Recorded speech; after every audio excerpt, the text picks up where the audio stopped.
Bem, então vamos começar entendendo primeiramente as proposições. Já sabemos o que é uma proposição, agora nós vamos negar a proposição. A aula de hoje é sobre isso. Negação de uma proposição. Como negar uma proposição?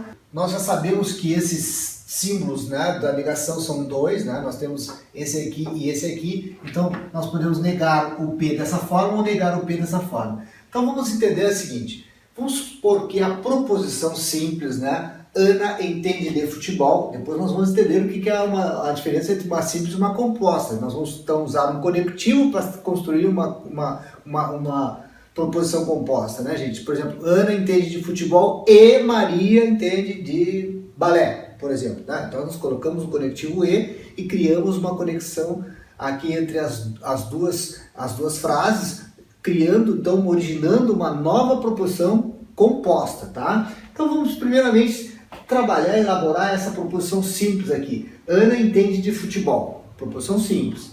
Como eu nego isso, gente? A negação dessa proposição P é Ana não entende de futebol. Simples assim, tá?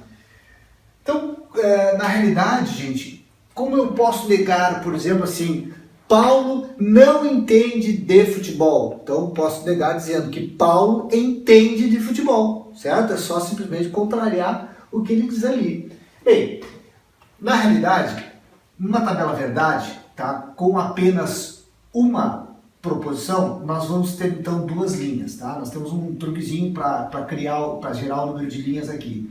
É sempre 2 elevado a n, né? Onde n é o número de proposições. Então, se eu tenho uma proposição só, nós vamos criar então duas linhas para essa tabela verdade. Bem, depois nós vamos entrar mais adiante com 3 proposições, então nós vamos ter que ter, obviamente, 4, 8 linhas, enfim. Então aqui, ó, gente, a proposição P, nós temos, vamos supor que ela pode ter, então, 2 valores lógicos, verdadeiro ou falso, né? Como nós negamos um valor verdadeiro, falso, verdadeiro. Então é assim que se nega, tá? Terceiro item aqui seria a negação da negação. Então quando nós negamos 2 vezes, a gente quer dizer simplesmente que essa proposição é uma verdade, né? Nós negar 2 vezes é a mesma coisa que dizer uma verdade. Então vamos dar 2 exemplos da negação da negação. Ali, gente, ó. No dia do jogo não comprei nada, tá? Então observe que essa frase aí ela é extremamente perigosa e nós temos que interpretar da seguinte maneira.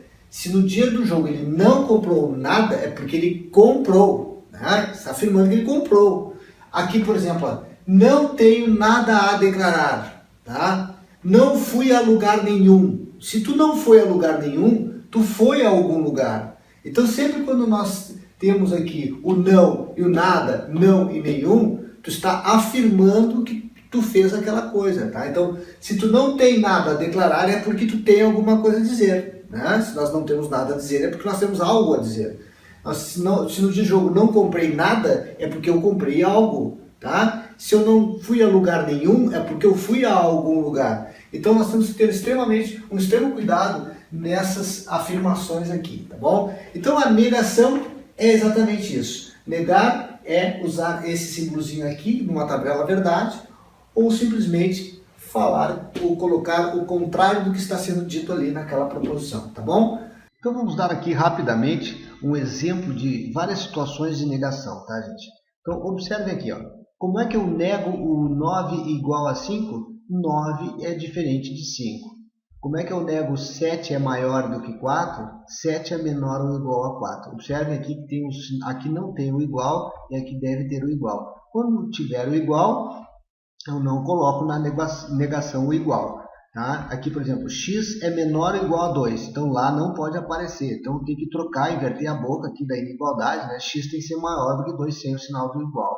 Como é que eu nego y é menor que 0, y é maior ou igual a 0? Existem também simbologias, né, que nós vamos aprender mais tarde como negar, porém, hoje o que a gente precisa saber é como negar a palavra todos. Né? Então, como a gente nega todos, existe pelo menos um. Tá? E como a gente nega o algum, né, com nenhum. Tá? O ou a gente troca por e o e a gente troca por ou. Tá, gente? Então essas são as formas de negação que mais comum em prova, são as formas que nós vamos negar agora dentro das questões.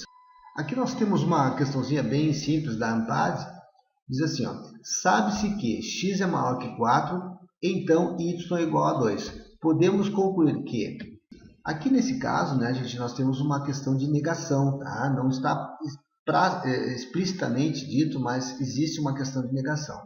Ele afirma aqui que se sabe-se que x é maior que 4, então y é igual a 2, obrigatoriamente nós podemos contrariar isso da seguinte maneira, tá? Dizendo a mesma coisa aqui, contrariando, tá? Então, se y é diferente de 2, tá?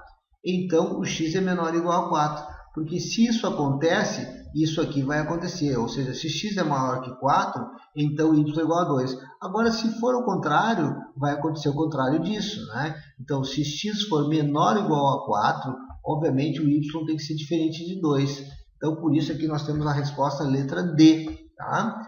Vamos voltar então para as considerações finais dessa aula de negação. Ok, então entendemos a negação. Próxima aula nós vamos começar com os nossos conectivos e o uso deles nas questões de concursos públicos, ok? Até lá!